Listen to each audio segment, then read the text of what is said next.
it's harder to take the crown off the king's head, but you know, it doesn't stop people from trying. The real definitive line, I'd say, and changing point in the rivalry between Rolex and Omega has to be during the quartz crisis. Before the 1970s, Omega was known for producing mid to high tier, dressy, somewhat tool watches. Rolex already making, you know, the waterproof case oyster watches, you know, developed the system to make a true automatic rotor versus the bumper system they had going on before them.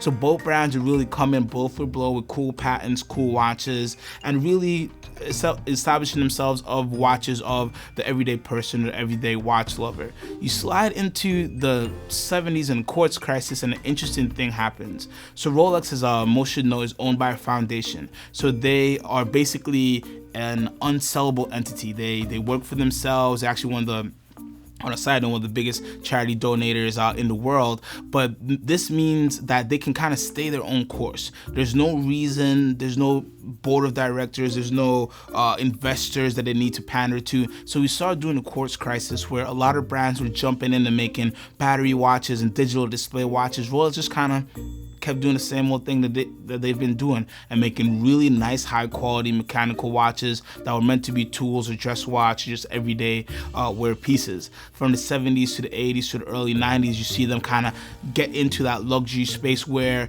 they don't really pander to the luxury space, where people kind of have always known them as this consistent high-end watchmaker who's made really, really good quality watches. So as steel watches become more luxurious with you know, Audemars Piguet Royal Oak, the Patek Nautilus, Vacheron, other luxury high-end brands investing in that metal bracelet case style. You saw brands that were already doing these things really well, like Rolex, just kind of naturally turned into these affluent brands because, again, they've been doing it for so long. Omega's story kind of goes a little bit down a different path. They really try to go head-to-head with Seiko and a lot of the other big brands internationally producing quartz movements, and it really didn't work out that well for them. In fact, Omega almost closed its doors, you know, in the heat of the quartz crisis, and then they were bought by the Swatch Group.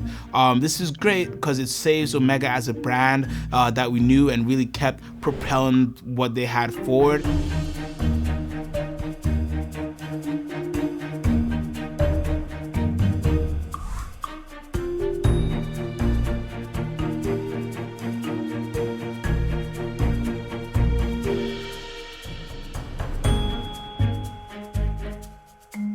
Now, during this period, what I like is that Omega was not afraid. Omega was always up to something, whether it be, you know, the Speedmaster series or all the different Speedmaster series, the different Constellation watches that came out, so many different complications and, you know, different versions of the same watch they try to do to win back that consumer base, and really gives us so many cool watches. Even, let's just take to the Speedmaster. If you want to be a Speedmaster collector and you started today and you wanted to go back to 1957, hundreds of references have been made. So it's really fun to see them have fun in different years. And of course, you know, one of the biggest things to happen there is watches getting sent to moon with our Buzz Aldrin really touching down there and taking Omega back into the limelight a little bit, showing that, you know, here's this mechanical watch in space. When you get to the Apollo 13 mission, just a regular tried and true Speedmaster, you know, counted down 14 seconds, and with that 14-second burst,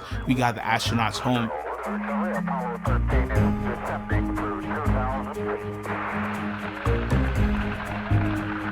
Odyssey Houston, we show you on the base. It really looks great.